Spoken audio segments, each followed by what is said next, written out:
Hi everyone, I'm Cory. I'm a teacher at English Fokus, and welcome back to our YouTube channel. Today you are lucky because my husband Josh is joining us. He is going to help us by becoming a participant in the IELTS speaking test. So I will give him a shortened version of the practice test. Now, he has no idea what the questions are. Nope. He knows nothing about IELTS. Nope. He's not an English teacher, but he is a native speaker of English.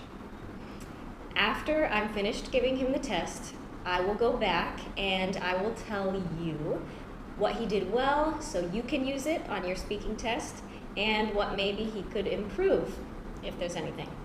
Are you ready? I hope I pass. Let's do it.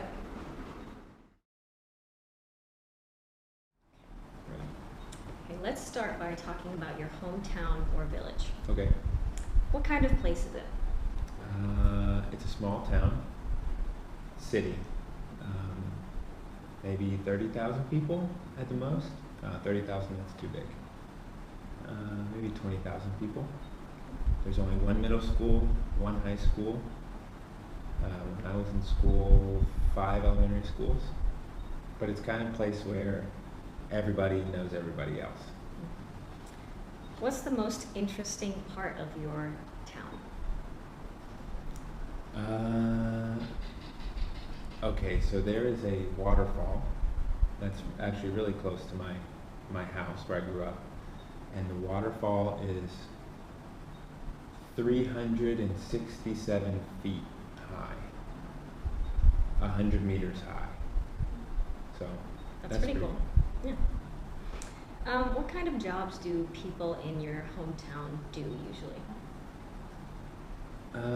I mean, it ranges, but probably the most amount of people work like factory type jobs. The biggest companies in our area are all like manufacturing jobs. Would you say it's a good place to live? I love living there. Yeah. Yeah, it's a good place to live.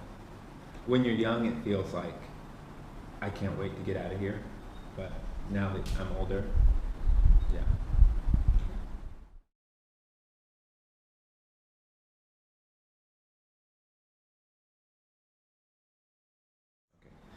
I have a t-shirt.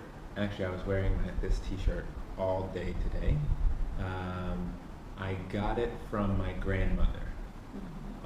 Before she died, my family called her Mimi. And the shirt says, "I am Mimi's favorite," right here. And on the back it says, "She told me so." I have had that t-shirt for maybe 5 years. She gave that shirt to everyone in my family the Christmas before she passed away. And so, yeah, I've had it for maybe 5 years. It still fits great, it's in good condition, and it reminds me of my grandmother. And that I am her favorite. I was her favorite. Okay, so this t-shirt, would you say it's valuable in terms of money? No. No. No. I mean, dollars. If you bought it at a Goodwill or at a thrift store right now, it would probably be 50 cents, $1. Okay. Maybe $6 when it was brand new. Okay. My cousins. Is this a type of gift that your family frequently gives? It's the type of gift that my grandmother, Mimi, would give. No one else in the family. Why is that? She was unique. Yeah.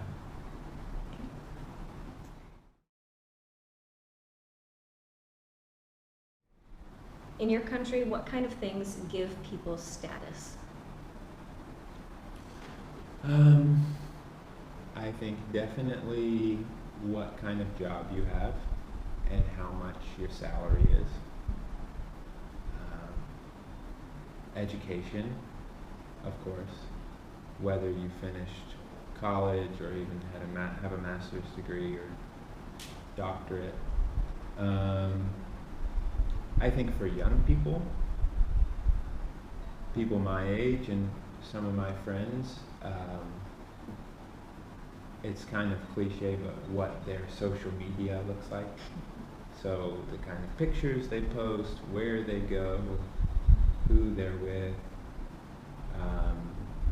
think if your social media looks cool, then your life is cool. I don't think that's reality, but I think that definitely gives status. Yeah. Do you agree with any of those things that you mentioned, giving status to people? I think it is good to give status to people based on what job they hold. Now, I don't necessarily think that that maybe my value system for what kind of person deserves that status or not would be the same as what other Americans my age would hold. But I actually, for education, you know this because you're my wife and we have a daughter, I have said many times, it's fine if my daughter doesn't go to college, if she gets a job that she enjoys and can provide for her family, her future family. To me, education doesn't matter. It's whether she works hard enough and tries hard enough and enjoys what she does. I already said I don't agree with the social media stuff. So Let's talk about the role of advertising a little bit.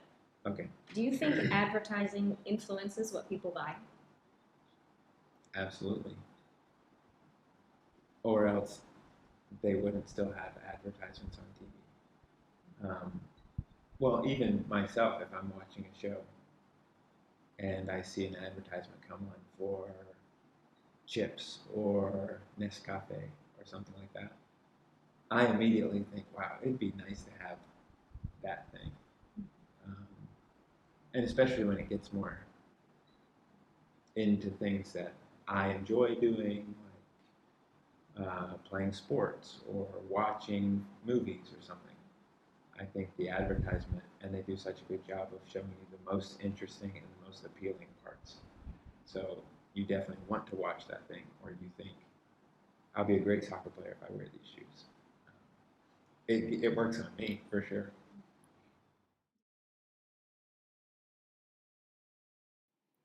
Okay, so let's see what we can learn from Josh's practice test. On the IELTS speaking, there are 4 criteria for assessment. The first one is fluency and coherence. Now, this is basically measuring, does the test taker understand you? Now, of course, because Josh is a native speaker, anyone who is a native speaker can understand everything that he is saying. But I want you to notice that throughout his test, he was hesitating. And that's okay. Some hesitation is fine if it is content related. If you're thinking of how you want to answer the question, that's okay. It only starts to lower your score when it's clear that you're searching for words, but you don't know how to say something in English. It's better to take a second and think, and then answer the question clearly. So the second criteria for the IELTS speaking test assessment is lexical resource, which just means vocabulary. So is the vocabulary that you're using used appropriately, correctly, and are you showing that you know some uncommon words or some idioms? Josh did not use a very wide range of vocabulary. He could have even used more academic vocabulary in order to increase his score. But he did change words. Instead of just saying interesting, he used appealing. Instead of just saying factory jobs, he used the word manufacturing. But one thing that he could have done better, and you can use to increase your score, is to paraphrase the question. And we have a great video that shows you how to do this on English Fokus's YouTube channel. So check that out. The third section is grammatical range and accuracy. I want to give you an example of what this can look like in a simple response. In Josh's answer about the t-shirt that his grandmother gave him, he uses many different verb tenses, like past continuous. Actually, I was wearing this t-shirt all day today. Past simple. She gave that shirt to everyone in my family. present perfect? I have had that t-shirt for maybe 5 years. And he even shows us present unreal conditional. If you bought it at a Goodwill or at a thrift store right now, it would probably be 50 cents, $1. Using a variety of tenses and structures will show the test taker that you are able to use language precisely. The last criteria is pronunciation. As a native speaker, Josh uses a full range of pronunciation features, like word stress. He puts the stress on the correct syllable. Education. It's in good condition. And reminds me of my grandmother. He adds different types of intonation in order to make a point. The kind of pictures they post, where they go, who they're with. So the kind of pictures they post, where they go, who they're with. I have said many times, it's fine if my daughter doesn't go to college.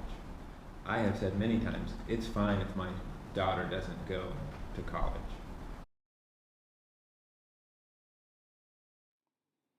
And he is not emphasizing weak words or the unimportant words in a sentence. His sentence stress is also correct.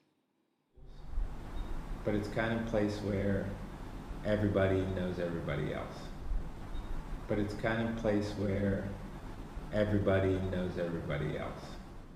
I immediately think, wow, it'd be nice to have that